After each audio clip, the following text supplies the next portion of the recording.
యెహోషువ గ్రంథము 12వ అధ్యాయము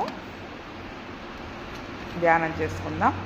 ఇజ్రాయేలీలు యోర్దానుకు తూర్పుగా అవతల ఉన్న అర్నోను లోయ మొదలుకొని హెర్మోను కొండ వరకు తూర్పునందలి మైదానమంతటిలో హతము చేసి వారి దేశములను స్వాధీనపరుచుకున్న రాజులు ఎవరనగా అమోరీల రాజైన సీహోను. అతడు హెష్బోనులో నివసించి అర్నోను ఏటి తీరమునందలి ఆరోయేరు నుండి అనగా ఏటిలోయ నడుమ నుండి గిలాదు అర్ధభాగమును, అమ్మోనీయులకు సరిహద్దుగా ఉన్న యబ్బోకు ఏటి లోయ వరకు, తూర్పు దిక్కున కిన్నెరతు సముద్రపు వరకు, తూర్పు దిక్కున బెత్యెషిమోతు మార్గమున ఉప్పు సముద్రముగా ఉన్న అరాబా సముద్రము వరకు, దక్షిణ దిక్కున పిస్గా కొండ చర్యల దిగ ఉన్న మైదానము వరకు ఏలినవాడు. ఈ యొక్క భాగంలో ఏమని చెప్తూ ఉన్నారంటే ఇజ్రాయేలీలు జయించినవి. ఇప్పటి వరకు ఈ 12వ అధ్యాయం వరకు కూడా 11వ అధ్యాయం వరకు కూడా ఇజ్రాయేలీలు ఎంతమందిని జయించారు, ఆ యొక్క స్థలాలు వాటి పేర్లు మాత్రం ఇవ్వబడ్డాయి. ఏంటంటే వాటి స్థలాలు వాటి పేర్లు. ఎందుకంటే యోర్దాను అవతల ఇదంతా కూడా ఎక్కడ అర్నోను లోయ, హెర్మోను కొండ ఎక్కడ నేర్చుకున్నాం మనం? యోర్దాను దాటక ముందే ఉన్నాయి. ఇవన్నీ కూడా ఎక్కడున్నాయి? యోర్దాను దాటక ముందే ఇవన్నీ కూడా అమోరీల రాజుల ప్రాంతాలు. ఏ రాజుల ప్రాంతాలు? అమోరీల రాజైన సీహోను, బాషాని రాజైన ఓగు. వీళ్ళంతా కూడా అమోరీలు. ఈ సరిహద్దుగా ఉన్న వారి ప్రాంతాలన్నింటినీ కూడా వాళ్ళు ఏం చేశారంట, వారిని ఆ రాజులను జయించి స్వాధీనం చేసేసుకున్నారు. ఎందుకంటే దేవుడి వాగ్దానం, మీరు కనానులోకి వెళుతున్నప్పుడు అక్కడ ఉన్న రాజులందరినీ హతము చేసి నిర్మూలన చేసి మరి మీరు స్వాధీనపరచుకోండి అని. అందుకని చూడండి, ద్వితీయోపదేశకాండము 2:24 చూస్తాం మనం ఇదే మాట. మీరు లేచి సాగి అర్నోను ఏరు దాటుడి, ఇదిగో అమోరీయుడైన హెష్బోను రాజగు సీహోనును అతని దేశమును నీ చేతికి అప్పగించి తిని దాన్ని స్వాధీనపరచుకున్న మొదలుపెట్టి అతనితో యుద్ధము చేయుడి. నేడు నేను నీ వలన భయము, నీ వలన వెరుపు ఆకాశం కింద ఉన్న సమస్త దేశముల వారికి పుట్టింప మొదలుపెట్టుచున్నాను. వారు నిన్ను గూర్చిన సమాచారము విని నీ ఎదుట వణికి మనోవేదన నొందుదురు. చూడండి, ఇక్కడ యెహోషువకి వాగ్దానం ఇచ్చాడు ఆల్రెడీ మొదటి అధ్యాయంలో. కానీ ఇక్కడ ఏమంటున్నాడు, ఈ అర్నోను లోయ, ఈ హెర్మోను, దీన్ని జయించడానికి ముందు కూడా యెహోషువతో మాట్లాడిన సంగతి ఇది. అవునా? దాన్ని జయించడానికి ముందు ఏమని చెప్తున్నాడు? మీరు లేచి సాగి అర్నోను ఏరు దాటండి, అమోరీయుడైన హెష్బోను రాజుకు సీహోనును ఆయన దేశాన్ని నేను మీకు అప్పగించేశాను. అంటే దేవుని యొక్క వాగ్దానం మనతో కూడా ఉన్నప్పుడు మనము దాన్ని చూసి భయపడాల్సిన అవసరం లేదు. దేన్ని చూసి మనం భయపడాల్సిన అవసరము లేదు. ఎందుకంటే దేవుడు ఏమంటున్నాడు, నేడు నేను నీ వలన భయము, నీ వలన వెరుపు ఆకాశం కింద ఉన్న సమస్త దేశముల వారికి పుట్టింప మొదలుపెట్టుచున్నాను. ఎందుకంటే ఒకసారి మనం యుద్ధ రంగంలోకి దిగాము అంటే మనల్ని చూసి వాళ్ళు భయపడేటట్లు దేవుడు చేస్తాడు. ఏం చేస్తాడు? మనల్ని చూసి వాళ్ళు భయపడేటట్లు దేవుడు చేస్తాడు. కానీ ముందు మనమే భయపడి యుద్ధ రంగంలోకి దిగలేదనుకోండి, యుద్ధం చేయడానికి దిగలేదనుకోండి, అసలు వాళ్ళు మనల్ని చూసి భయపడే అవకాశం ఎక్కడ ఉంటుంది? మనం విశ్వాసముతో ధైర్యంగా ఏ సమస్య అయినా నా ముందుకు రానివ్వండి, వాళ్ళు ఎంత బలవంతులన్నా కానివ్వండి. మనం చూసుకున్నాం, ఈ హెష్బోను రాజు కానీ ఓగు రాజు కానీ వాళ్ళు ఎంత ఎత్తుగా ఉంటారు, ఎంత బలవంతులుగా ఉంటారు. ఆయన మంచం కూడా ఎంత ఉంటుందంట, ఇనుప మంచము. మామూలు మంచాలు అయితే ఇరిగిపోతాయని ఒక ఇనుప మంచం కూడా ఆయన జయించుకున్నాడు. అంటే అంతటి బలవంతులు అన్నమాట వాళ్ళు. కాబట్టి ఎంతటి బలవంతులైనా, ఎన్ని బలమైన సమస్యలైనా ఈరోజు మన ముందుకు వస్తే మనం విశ్వాసముతో యుద్ధం చేయడానికి అడుగు పెడితే మన వలన భయము దేవుడు వాటికి పుట్టిస్తాడు. ఏం చేస్తాడు చెప్పండి? మన వలన భయము దేవుడు వాటికి పుట్టిస్తాడు. అసలు నీవు యుద్ధానికి వచ్చావన్న సమాచారం విని వాళ్ళు నీ ఎదుట వణికి మనోవేదన పొందుతారు.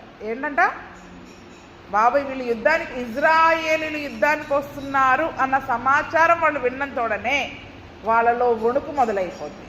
వాళ్ళలో వణుకు, మనోవేదన. ఎలా జయించాలి ఇప్పుడు వీళ్ళని మనం జయించలేము. సైన్యంలోకి అధిపతి అయిన యెహోవా వాళ్ళ తోడుగా ఉన్నాడు, వాళ్ళ వాగ్దానాలు తోడుగా ఉన్నాయి. కాబట్టి ఆయన ఒక మాట ఇచ్చాడంటే దాన్ని నెరవేర్చే వరకు ఆయన వారిని విడిచిపెట్టడు. కాబట్టి ఇప్పుడు వారికి ఈ యొక్క కనానునంతా కూడా స్వాధీనం చేసుకునే వారికి తోడుగా ఉంటానని వాగ్దానం చేశాడు. కాబట్టి ఇప్పుడు ఎలా వారి ముందు మనం ఎలా ఉండగలము అని చూడండి, వారు మనోవేదన పొందుతారు. నిజంగా మరి ఈ యొక్క రాజులందరినీ కూడా, ఇంతమంది రాజులను ఆయన ఎలా జయించుకుంటూ వచ్చాడు? ఎక్కడా ఓటమి లేదు ఆయనకి, ఎక్కడా ఓటమి అనేది లేదు. అదే ద్వితీయోపదేశ ఖండము 4:48-49 కూడా చదవండి.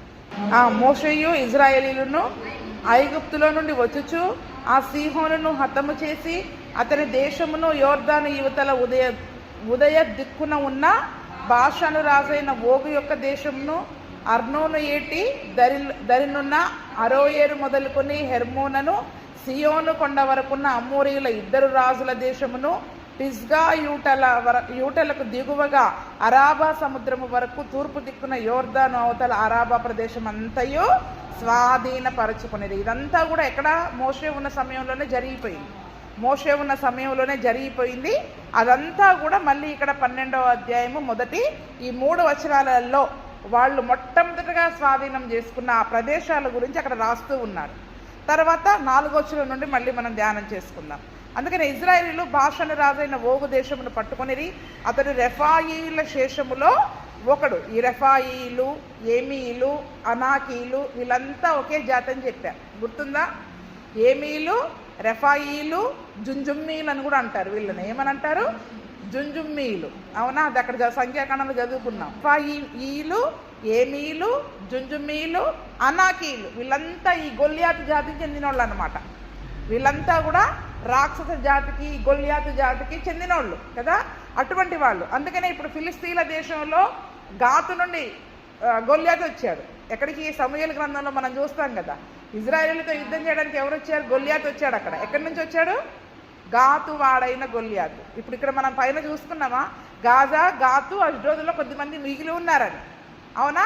ఆ జాతికి చెందిన ఆ యొక్క గొల్యాతే అక్కడ ఇజ్రాయేలులతో సౌలు కాలంలో యుద్ధం చేయడానికి వస్తాడు. అవునా? అప్పుడు ఎవ్వరు కూడా ఆయన్ని చూసి భయపడి యుద్ధం చేయలేకపోయినప్పుడు దావీదు వెళ్ళి యుద్ధం చేస్తారు. అంటే ఇటువంటి ఈ యొక్క శేషములుగా మిగిలిన కొద్ది మందిని కూడా వీళ్ళు ఏం చేస్తూ ఉన్నారు చెప్పండి? జయించుకుంటూ వచ్చేస్తూ ఉన్నారు. అందుకనే అంతేకాకుండా ఆ ప్రాంతాలన్నీ అక్కడ చెప్తూ ఉన్నారు. 5వ వచనంలో హెర్మోనులో హెష్బోను రాజైన సీహోను సరిహద్దు వరకు గిలాదు అర్ధభాగంలో రాజ్యమేలిన వాడు యెహోవా సేవకుడైన మోషేయు ఇజ్రాయేలీలను వారిని హతము చేసి, యెహోవా సేవకుడైన మోషే రూబేనీయులకు, గాదీయులకు, మనష్షే అర్ధగోత్రపు వారికి స్వాస్థ్యంగా దానిని ఇచ్చాడు. యోర్దానుకు అవతల అనగా పడమటి దిక్కున్న లెబానోను లోయలోని బయల్గాదు మొదలుకొని షేయిరు వరకు నుండి హాలాకు కొండ వరకు యెహోషువ ఇజ్రాయేలీలు జయించిన దేశపు రాజులు వీరు. అంటే మోషే ఉన్న కాలంలో ఎవరిని జయించారో ఇక్కడ 3-4 వచనాలలో చెప్పబడింది. ఇప్పుడు మోషే గారు వెళ్ళిపోయిన తర్వాత యోర్దానుకి యువతల మొదలుకొని లెబానోను దగ్గర నుంచి ఈ షేయిరు మన్యము, హాలాకు కొండ వరకు యెహోషువ మరి నాయకుడుగా ఉన్న కాలంలో జయించిన దేశపు రాజులు. ఆ యొక్క రాజుల పేర్లన్నీ కూడా అక్కడ రాయబడ్డాయి అనమాట. యెహోషువ దానిని ఇజ్రాయేలులకు వారి గోత్రముల వారి చొప్పున స్వాస్థ్యంగా ఇచ్చాడు. 8వ వచనం నుండి చూసుకుంటే మన్యములో, లోయలో, షెఫెలా ప్రదేశంలో, చరియల ప్రదేశంలో, అరణ్యములో, దక్షిణ దేశంలో ఉండిన హిత్తీలు, అమోరీలు, కనానీయులు, పెరిజ్జీలు, హివ్వీలు, యెబూసీయులని వారి రాజులను ఇజ్రాయేలీలు పట్టుకొనిరి.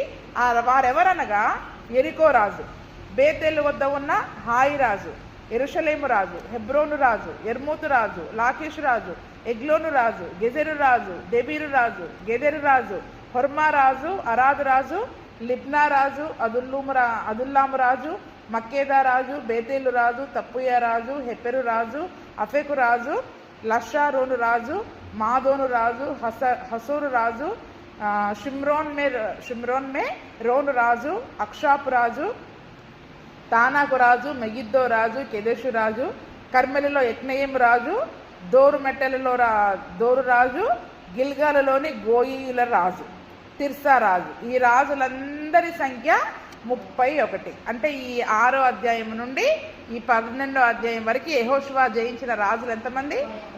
31 మంది దేశాలను, రాజులను ఆయన జయించుకుంటూ వచ్చేసాడనమాట. చూడండి, రాజుల పేర్లు కూడా ఖచ్చితంగా రాయించారు. ఎందుకంటే ఇవన్నీ కూడా చరిత్రలో వాస్తవంగా జరిగినవి. ఏ రాజులను జయించారో ఎవరికి తెలుసు అన్నట్టుగా కాదు అక్కడ. ఇప్పుడు కనానులో అంతకు మునుపు ఉన్న రాజులందరూ వీళ్ళనమాట. కనానులో అంతకు మునుపు ఉన్న ఒక భాగం వరకే వీళ్ళు, ఒక భాగం వరకే ఆయా ప్రాంతాలను ఏలుతున్న రాజులు. కాబట్టి ఏ మాత్రము భయం లేకుండా మరి నిజంగా దేవుడి వాగ్దానాలు ఎలా తోడుగా ఉంటాయి అన్నదానికి ఆయన జయించిన రాజుల సంఖ్య అక్కడ మనం చూస్తూ ఉన్నాం.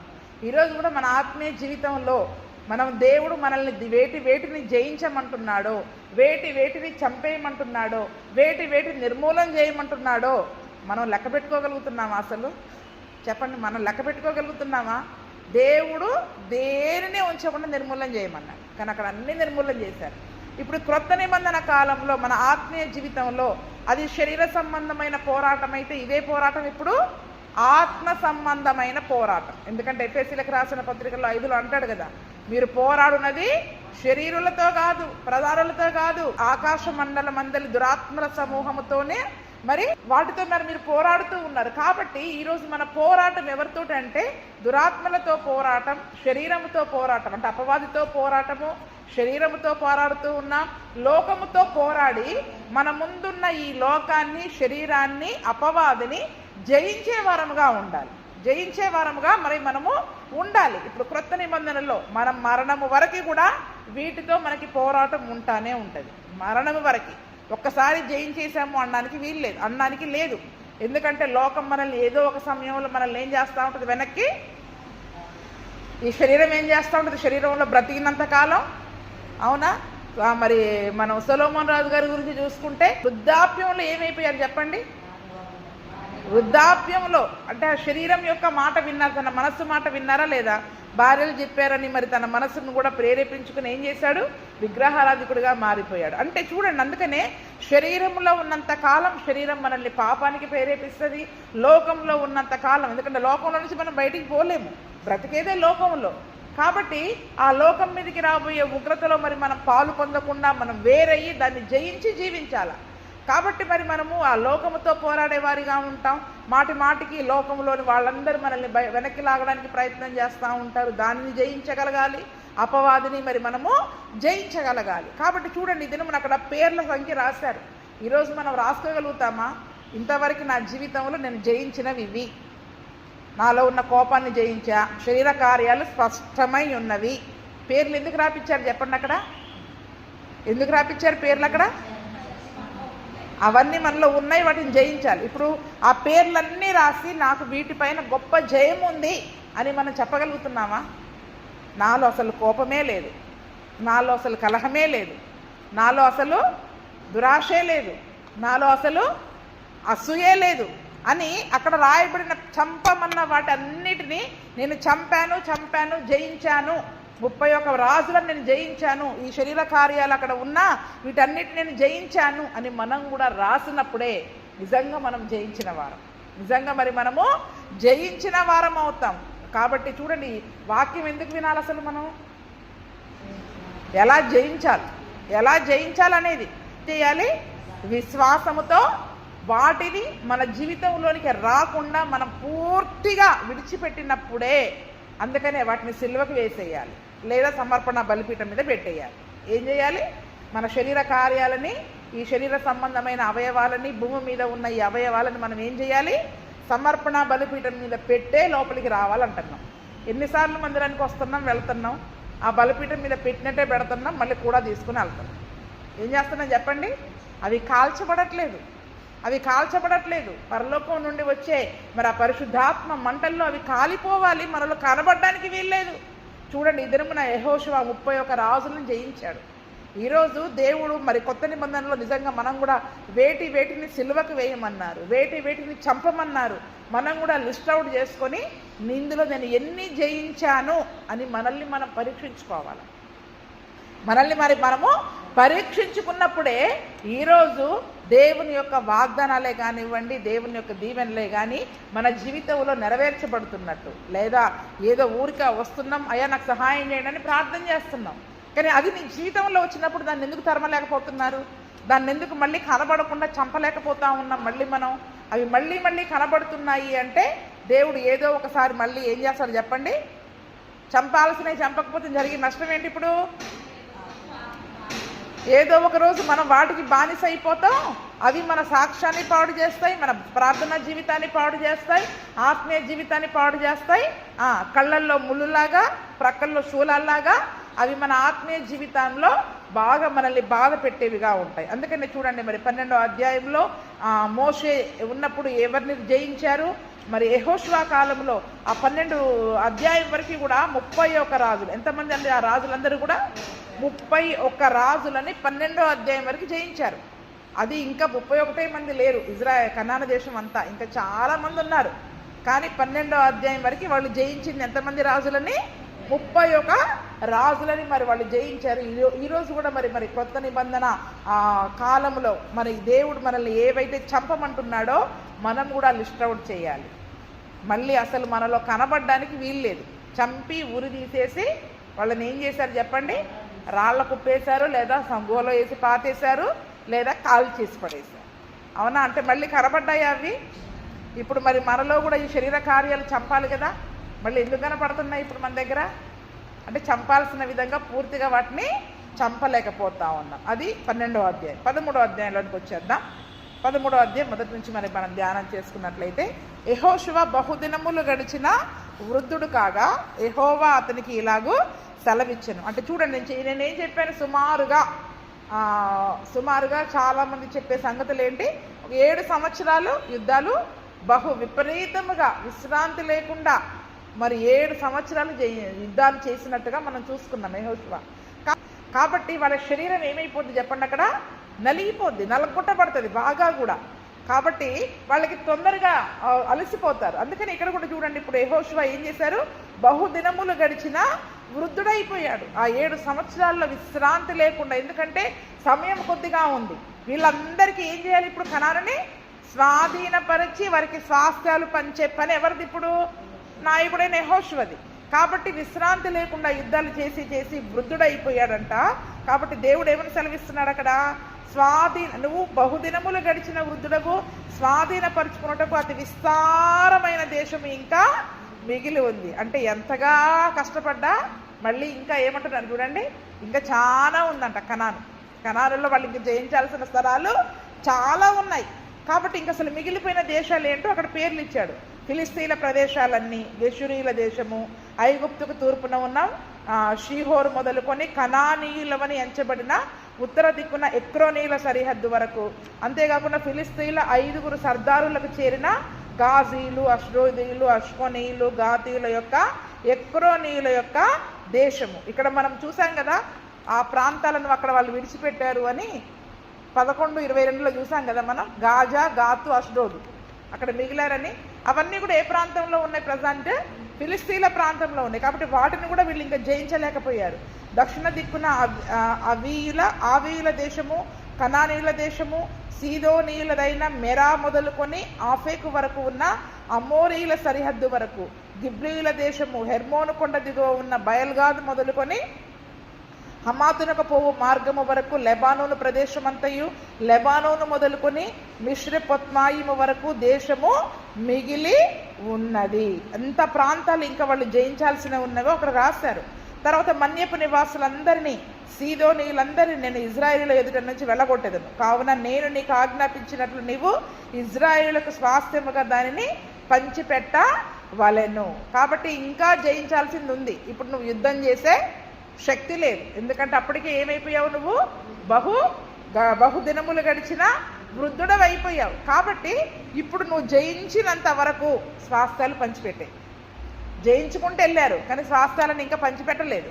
కాబట్టి నువ్వు ఇప్పుడు ఎంతవరకైతే నువ్వు జయించుకుంటూ వచ్చేసావో ఆ ప్రాంతాల వరకు నువ్వేం చేసేసావు? ఇప్పుడు ఇజ్రాయేలులకి భూపంపకాలు నువ్వు చేసేసాయని చెప్పి అక్కడ చెప్తూ ఉన్నారు. 7వ వచనం నుండి చూసుకున్నట్లయితే, 9 గోత్రములకు మనష్షే అర్ధగోత్రమునకు ఈ దేశాన్ని స్వాస్థ్యంగా పంచిపెట్టు. ఎన్ని గోత్రాలకి కనాను? 9.5 గోత్రాలు. మనష్షే అర్ధగోత్రం. అందుకనే 9.5 గోత్రాలకి కనాను దేశాన్ని పంచిపెట్టారు. ఎన్ని గోత్రాలకి పంచిపెట్టారు చెప్పండి? 9.5 గోత్రాలు. అవునా? ఆ అరగోత్రం ఎవరిది అంటే మనష్షే అర్ధగోత్రం కదా. ఎందుకంటే మిగిలిన ఈ 3.5 గోత్రాల వాళ్ళకి ఎక్కడ ఇవ్వబడింది? యోర్దాను అవతల వాళ్ళు ముందే తీసేసుకున్నారు. వాళ్ళు ముందే మాకున్న పశువులకి ఈ యొక్క ప్రాంతము చాలా యోగ్యంగా ఉంది, పచ్చగా ఉంది, కాబట్టి మేము అక్కడే తీసేసుకుంటామట. అందుకనే ఆ మాట చెప్తూ ఉన్నారు. యెహోవా సేవకుడైన మోషే వారికి ఇచ్చినట్లు. ఎవరిచ్చారు ఆ మాట? అక్కడ మోషే ఉన్నప్పుడే మాట ఇచ్చేశాడు అక్కడ. కాబట్టి రూబేనీలు, గాదీలు తూర్పు దిక్కున యోర్దాను అవతల మోషే వారికి ఇచ్చిన స్వాస్థాన్ని పొందారు. అది ఏదనగా అర్నోని ఏటి లోయ దరి ఉన్న అరోయేరు మొదలుకొని ఆ లోయ మధ్య ఉన్న పట్టణము నుండి దీబోను వరకు, మెదేబా మైదానమంతయు, అమ్మోనీల సరిహద్దు వరకు, హెష్బోనులో ఏలికయు అమోరీల రాజునైన సీహోను యొక్క సమస్త పురములను, గిలాదును, గెషురీల యొక్కయు, మైకాతీయుల యొక్కయు దేశము, హెర్మోను మన్యమంతయు, సల్కా వరకు, భాషాను దేశమంతయు, రెఫీయుల శేషములో, అష్టారోతులోను, ఎద్రయిలోను ఏలిక అయిన ఓగు రాజ్యమంతయు మిగిలి ఉన్నది. మోషే ఆ రాజులను జయించి వారి దేశమును పట్టుకొనెను. అయితే ఇజ్రాయేలీలు గెషూరీల దేశమైన మైకాతీయుల దేశమునైనను పట్టుకొనలేదు కనుక గెషూరీలు, మైకాతీయులు నేటి వరకు ఇజ్రాయేలీల మధ్య నివసించుచున్నారు. లేవి గోత్రమునకు అతడు స్వాస్థ్యం ఇవ్వలేదు. ఇజ్రాయేలీల దేవుడైన యెహోవా వారితో సెలవిచ్చినట్లు ఆయనకు అర్పింపబడు హోమములే వారికి స్వాస్థ్యము. చూడండి, అక్కడ రూబేనీయులకు ఇచ్చిన ఆ జయించిన ప్రాంతాలన్నీ, యోర్దాను అవతల వారు జయించిన ప్రాంతాలన్నీ కూడా చెప్తూ ఉన్నారు అక్కడ. యోర్దాను అవతల వాళ్ళు జయించిన ప్రాంతాలు రూబేనీయులకు, గాదీయులకు, మోషే, మనషే అర్ధగోత్రాలు. అవునా? మొత్తం 12 గోత్రాల వాళ్ళు కదా. యోర్దాను అవతల 3.5 గోత్రాలు, యోర్దాను యువతల కనాను దేశములో 9.5 గోత్రాలు. 9, 10, 11, 12 గోత్రాలు. 12 గోత్రాలకి మరి అక్కడ ఏ ప్రాంతాలను అక్కడ జయించినట్లు మరి వారు చూపిస్తూ ఉన్నారు. చూడండి, ఇక్కడ 13వ వచనంలో కొన్ని ప్రాంతాలు వాళ్ళు జయించలేదు అని రాస్తూ ఉన్నారు. అవునా? ఇజ్రాయేలీలు ఎవరెవరిని జయించలేదని రాశారు అక్కడ. గెషూరీల దేశమైన మైకాతీయుల దేశమునైనను పట్టుకొనలేదు. గెషూరీలు, మైకాతీయులు నేటి వరకు ఇజ్రాయేలీల మధ్యలో నివసించుచున్నారు అని ఇక్కడ రాశారు. కానీ ద్వితీయోపదేశకాండం 3:14లో చూడండి, ఆ మాట ఆల్రెడీ అక్కడ వాళ్ళు జయించినట్టుగా రాశారు. యాయీరు గెషూరీల యొక్కయు మైకాతీయుల యొక్కయు సరిహద్దుల వరకు అర్గోబు ప్రదేశం అంతటిని పట్టుకొని తన పేరును బట్టి వాటికి యాయీరు, బాషాను గ్రామములని పేర్లు పెట్టెను. నేటి వరకు ఆ పేర్లు వాటికి ఉన్నవి. మాకేరీయులకు గిలాదును ఇచ్చి తిని. ఇక్కడేమో గిలాదు ఈ ప్రాంతాలు జయించినట్టుగా ఇక్కడ రాశారు. కానీ ఇక్కడ ఏముంది చెప్పండి? ద్వితీయోపదేశకాండంలో మనష్షే కుమారుడు యాయీరు అనే ఒక వ్యక్తి ఏం చేశాడంట, వెళ్ళి ఎవరైతే ఆ మోషే ఉన్న కాలంలో జయించలేని ఆ పట్టణాలను జయించేశాడు. జయించేసేసి తనకున్న పేరుని బట్టి ఏం పేరు పెట్టుకున్నాడు? ఆ పట్టణాలకున్న పేర్లన్నీ తీసిపడేసి తన పేరు పెట్టేసుకున్నాడు. తన పేరు అక్కడ పెట్టుకున్నాడు. క్రొత్త నిబంధనలో చూస్తాం యాయీరు అనే పేరు.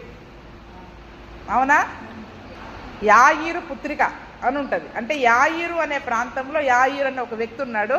ఆ వ్యక్తి యొక్క ఒక కుమార్తె చావ సిద్ధంగా ఉన్నప్పుడు ఏం చేశాడు?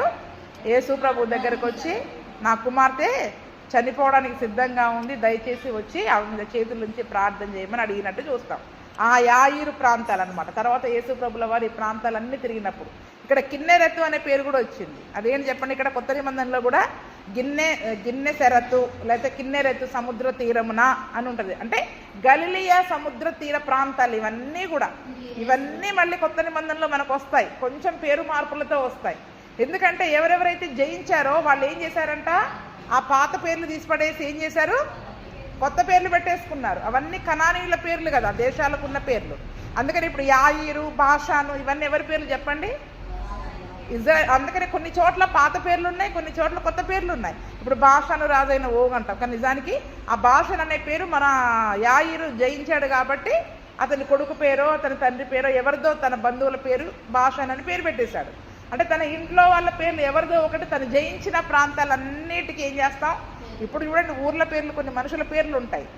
ఏంటి మనుషుల పేర్లు ఉన్నాయి అంటే ఫలానప్పుడు అటువంటి వాళ్ళు ఈ ప్రాంతాలను ఏలేరనో ఆ ప్రాంతాల పేర్లు పెట్టేస్తారు వాళ్ళకి. అంటే ఆ ప్రాంతాలలో ఉన్న వాళ్ళు, జయించిన వాళ్ళు దానికి తగ్గట్టుగా మరి ఆ పేర్లను అక్కడ రాస్తూ ఉన్నారు. అందుకనే చూడండి ఇక్కడ మరి ఆ రూబేనీయులకు గాదీయులకు ఏ ఏ ప్రాంతాలను వారు జయించారు అవన్నీ కూడా అక్కడ రాశారు. అయితే 14వ వచనంలో ఏమంటున్నాడు? లేవి గోత్రానికి అతడు స్వాస్థ్యాన్ని ఇవ్వలేదు. ఇశ్రాయేలు దేవుడైన యెహోవా వారితో సెలవిచ్చినట్లు ఆయనకు అర్పింపబడు హోమములే వారికి ఇక్కడ యోర్దాను అవతలే గాని యువతలే గాని 9.5 గోత్రాలకు ఇచ్చారు. అవునా కాదా? అందులో ఏ గోత్రం వాళ్ళు లేరు ఇప్పుడు? ఇంకా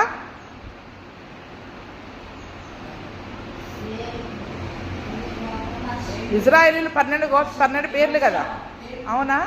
మరి ఇప్పుడు 12లో లేవి లేకపోతే ఎంతమంది అవుతారు?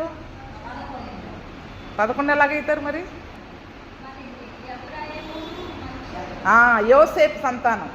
యోసేపు లేవి, యాజకులైన లేవీలకి స్వాస్థ్యం ఇవ్వలేదు, యోసేపుకి కూడా స్వాస్థ్యం లేదు. ఎందుకంటే యోసేపు యొక్క 2 కుమారులని యాకోబు గారు ఏం చేశారు?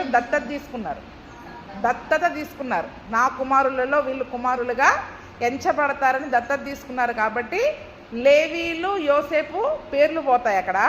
ఆ 2 పేర్ల ప్లేస్లో మనష్షే ఎఫ్రాయిమీయులు వస్తారు. అలాగే 12 గోత్రాలు అయిపోతాయి. లేవి గోత్రానికి అయితే అతడు స్వాస్థ్యాన్ని ఇవ్వలేదు. ఎక్కడా లేవికి ఈ భాగము, ఈ భూమి భాగము అక్కడ వారికి ఇవ్వలేదు. ఎందుకంటే మరి దేవుడు ముందుగానే సెలవిచ్చాడు అక్కడ. ఏమని? ఆయనకు అర్పింపబడు హోమములే వారికి. ఆయనకు ఎవరెవరైతే ఇజ్రాయేలీలు హోమము, నైవేద్యాలు, బలులు దేవుని మందిరానికి తీసుకొని వస్తారో అవన్నీ కూడా ఎవరికి స్వాస్థ్యమో? లేవీలే తీసుకోవాలి. లేవీలకి స్వాస్థ్యంగా నేను ఇచ్చాను. అదే మాటని మళ్ళీ మనం చూద్దాం. సంఖ్యాకాండము 18వ అధ్యాయం 20 నుండి. యెహోవా అహరోనుతో ఇట్లా, నేను వారి దేశములో నీకు స్వాస్థ్యము కలగదు, వారి మధ్యన నీకు పాలు ఉండదు, ఇజ్రాయేలుల మధ్యలో నీ పాలు నీ స్వాస్థ్యము. చూడండి ఇక్కడ అహరోనుతో ఏమని చెప్తున్నాడు? ముందే చెప్పేశాడు దేవుడు కూడా. ఈ కనాను దేశానికి వెళ్తున్నా, పాలు తేనెలు ప్రవహించే దేశానికి పంపిస్తున్నా, ఒక వాగ్దాన దేశాన్ని ఇజ్రాయేలుకి ఇచ్చా, కానీ అందులో నీకు పాలుండదు, అందులో నీకు స్వాస్థ్యము ఉండదు. ఎందుకంటే ఇజ్రాయేలుల మధ్యలో నీ పాలు నీ స్వాస్థ్యం ఎవరు? నేనే, యెహోవానైన నేనే. నీ ఆస్తి కానీ, నీ భాగము కానీ, నీ స్వాస్థ్యము కానీ నేనే నీకు పాలుగా స్వాస్థ్యంగా ఉంటాను. అంతేకాకుండా 21వ వచనం నుండి చూసినట్లయితే, ఇదిగో లేవీలు చేయి సేవకు, అనగా ప్రత్యక్షపు గుడారపు యొక్క సేవకు దశమ భాగములన్నిటికీ వారికి స్వాస్థ్యముగా. ఇప్పుడు దేవుడు స్వాస్థ్యంగా ఇచ్చిందేంటి? ప్రత్యక్షపు గుడారానికి, దేవుని మందిరానికి ఇజ్రాయేలుల యొక్క దశమ భాగాలన్నీ తేవాలని చెప్పారు కదా. పంటల్లో కానీ, గొర్రెల్లో కానీ, మేకల్లో కానీ చూడండి, వాటన్నిటిలో కూడా దశమ భాగాలు తీసుకొచ్చి ప్రత్యేకంగా ఎవరికి ఇచ్చేవాళ్ళు? యాజకులకు ఇచ్చేవాళ్ళు. లేవీలకు ఇచ్చినప్పుడు ఆ అవన్నీ లేవీలు తీసుకునేవాళ్ళు. అవి కాకుండా ప్రతిష్ఠితార్పణలు వేరుగా ఉంటాయి, బలులు అర్పించాల్సినవి వేరేగా ఉండేవి. వారి పేరు మీద బలి అర్పించడానికి వేరే తీసుకొని వచ్చేవాళ్ళు, దశమ భాగాలు తీసుకొచ్చి వేరుగా ఇచ్చేవాళ్ళు. కాబట్టి ఆ దశమ భాగాలలో వచ్చిన ఆ గొర్రె మేకలను వాళ్ళు ఏం చేసుకుంటారు చెప్పండి? వాటిని అమ్మి వేసుకునో ఎలాగో వాళ్ళ భార్య పిల్లలని వాళ్ళు ఏం చేసుకునేవాళ్ళు? పోషించుకునేవాళ్ళు. అలాగా అంటే ఇజ్రాయేలీలు తెచ్చిన దశమ భాగాలన్నీ కూడా ఎవరి స్వాస్థ్యమో? లేవీలకు నేను స్వాస్థ్యంగా ఇచ్చాను. అంతేకాకుండా ఇజ్రాయేలీలు పాపము తగిలి చావకుండాన్నట్లు ఇక మీదట ప్రత్యక్షపు గుడారపులోనికి ఎవరు కూడా రావడానికి వీలు లేదు. అంటే ఆ దినమున మందిరంలోనికి ఎవరిని రానిచ్చేవాళ్ళు కాదు. అయితే ఇజ్రాయేలీల మధ్యన వారికి స్వాస్థ్యం ఏమీ ఉండదు. ఇది మీ తరముల వారికి నిత్యమైన. వాళ్ళు ఏం చేసేవాళ్ళు? ఆ దేవాలయంలో వాడి యొక్క పనిని, దేవుడు నియమించిన పనిని వారు చేసేవాళ్ళు అన్నమాట. అయితే ఇజ్రాయేలీలు యెహోవాకు ప్రతిష్ఠితార్పణముగా అర్పించు దశమ భాగములను నేను లేవీలకు స్వాస్థ్యంగా ఇచ్చి తిని, అందుచేత వారు ఇజ్రాయేలీల మధ్యలో స్వాస్థ్యము సంపాదింపకూడదని వారితో చెప్పాను. ఇజ్రాయేలీలకి దోషము తగలకుండా ఎవరు పరిచర్య చేస్తున్నారు? ఇప్పుడు ఇక్కడ లేవీలు పరిచర్య చేస్తూ ఉన్నారు. కాబట్టి ఆ లేవీలు పరిచర్య చేస్తున్నారు కాబట్టి వారే ఏం చేయాలి చెప్పండి? ఆ దశమ భాగాలు, ప్రతిష్ఠితార్పణలు తీసుకొని రావాలి. వాటి వలననే మరి వాళ్ళు అక్కడ బ్రతకాలి అని దేవుడు ఖచ్చితమైన నియమాన్ని ఇచ్చాడు. ద్వితీయోపదేశకాండం 12:19 కూడా చదవండి. నీవు నీ దేశంలో ఉన్నప్పుడు ఉన్న దినములన్నిటిని కూడా లేవీలను విడవకూడదు సుమి. అందుకనే చూడండి, ఈ 12వ అధ్యాయం అంతా కూడా ఎలా అర్పణలు తీసుకొని రావాలి దేవుని సన్నిధికి అనేది ఉంటుంది. ఎందుకంటే ఆ దినమున వీరి కొరకు వీరు పాప పరిహారార్థ బలులు అర్పించేవాళ్ళు, వీరి దోషాన్ని ప్రాయచిత్తం చేసే బాధ్యత యాజకులదే. కాబట్టి వారిని వీరు విడిచిపెట్టకుండా ఖచ్చితంగా దశంభాగాలు ప్రతిష్ఠిత అర్పణలు మీరు మందిరంలోనికి తీసుకుని రావాలి. వాటి వలననే వీళ్ళు బ్రతకాలి. దేని వలన బ్రతకాలి చెప్పండి? వాటి వలననే వీళ్ళు బ్రతకాలి. బయట ఉద్యోగాలు చేయడానికి లేదు, బయట వేరే పొలం పనులు చేయడానికి వీలు లేదు. అంతేకాకుండా మరి కనాను దేశంలోనికి వెళ్ళిన తర్వాత కూడా దేవుడు ఏం చేశాడు? వీరు ఉండడానికి కావాల్సిన ఇండ్లే కానీ పురములే కానీ ఎవరు ఇవ్వాలి చెప్పండి? ఇజ్రాయేలీలే ఇవ్వాలి. అవునా? పురాలు యాజకులకు, లేవీలకు ఉండాల్సిన పురాలు ఇవన్నీ కూడా దేవుడు వీరికి ఇచ్చిన భూభాగములో నుండి ప్రత్యేకించి ఏం చేయాలి చెప్పండి? యాజకులకు వాళ్ళు ఇచ్చేవాళ్ళు. అది ఆ దినమున ఇజ్రాయేలీల యొక్క పద్ధతి అనమాట. అవునా? తరములకి అది కట్టడగా ఉంది. మరి చూడండి, ఇప్పుడు ఇన్ని తరాలైనా అది వాళ్ళ కట్టడే. తెలుసుకున్న వాళ్ళు, తెలిసిన వాళ్ళు మాత్రం కొద్దిమంది వెళ్ళారు, అక్కడ యాజకులుగా ప్రతిష్ఠించుకొని ఉదయ సాయంకాల బలులు ఆ యొక్క బయట అర్పిస్తూ ఉన్నారు వాళ్ళు. అందుకనే చూడండి, ఆ దినమున మరి ఆ లేవీలకు అక్కడ స్వాస్థ్యం ఇవ్వలేదు, దేవుడే వారికి స్వాస్థ్యముగా ఉంటాడు. ఇజ్రాయేలు యొక్క ప్రజలే వారికి ఆ యొక్క ప్రాంతాలలో భూమిని కానీ అంటే ఆహారాన్ని కానీ గొర్రె మేకలను కానీ సమస్తాన్ని, అసలు వీళ్ళ జీవితానికి సంబంధించిన దేన్ని కూడా వీళ్ళు చేసుకోవడానికి వీళ్ళు కేవలము 24 గంటలు ఏం పని వాళ్ళకి? మందిర పరిచర్య. ప్రతి ఒక్కరి కొరకు మరి వారు అక్కడ ఆ యొక్క బలులు అర్పించే వారిగా ఉంటారు. కాబట్టి ఈ దినమున మరి మనము కూడా చూడండి, ఈ దినమున మరి లేవీలు అనేవాళ్ళు నిజానికి క్రైస్తవులలో ఇవన్నీ కూడా లేవు. ఇప్పుడు దేవుని మనం నమ్ముకున్నాక మనందరినీ కూడా దేవుడు ఏం చేశాడు? రాజులైన యాజక సమూహముగా ఆయన రాజ్యము కొరకు ఈరోజు మనల్ని సిద్ధము చేస్తూ ఉన్నాడు. కాబట్టి ఆ పరలోక రాజ్యములో మనము కూడా యాజకులముగా, రాజులముగా దేవుని కొరకు మరి మనము ఆ యొక్క సిద్ధపడాలి అని ఈరోజు మనము దేవుని యొక్క ఆ వాక్యాన్ని బట్టి మరి మనల్ని మనం సిద్ధపరచుకోవాలి. అంటే దేవుడే నా స్వాస్థ్యం అని ఈరోజు మనము కూడా, ఆయన ఉంటే నాకు చాలని మనం పాట పాడుకుంటాం, నీవుంటే నాకు చాలు యేసయ్యా అని పాట పాడుకుంటాం. అవునా? కానీ మళ్ళా అసలు ఆయన ఉన్నా లేకున్నా ఇవన్నీ నాకు కావాలన్నట్టుగా బ్రతుకుతాం. పాడేది ఒకటి, బ్రతికేది ఇంకొకటి. మనం పలికేది ఒకటి, బయట జీవించేది ఇంకొకటి. ఈరోజు మరి కాబట్టి ఈరోజు క్రైస్తవులముగా మన ఆయనను వెంబడిస్తున్న మనమందరము కూడా దేవుని రాజ్యము కొరకు ఒక యాజకులనుగా దేవుడు మనల్ని చేసుకున్నాడు. కాబట్టి నిరంతరము ఆ యొక్క పరలోక రాజ్యములో యాజకత్వం చేయడం కొరకు ఎంతో పరిశుద్ధముగా ఈరోజు మనల్ని మనము దేవుని కొరకు సిద్ధపడే కృపను ప్రభువైన యేసుక్రీస్తు మనకందరికీ దయచేయునుగాక. ఆమేన్.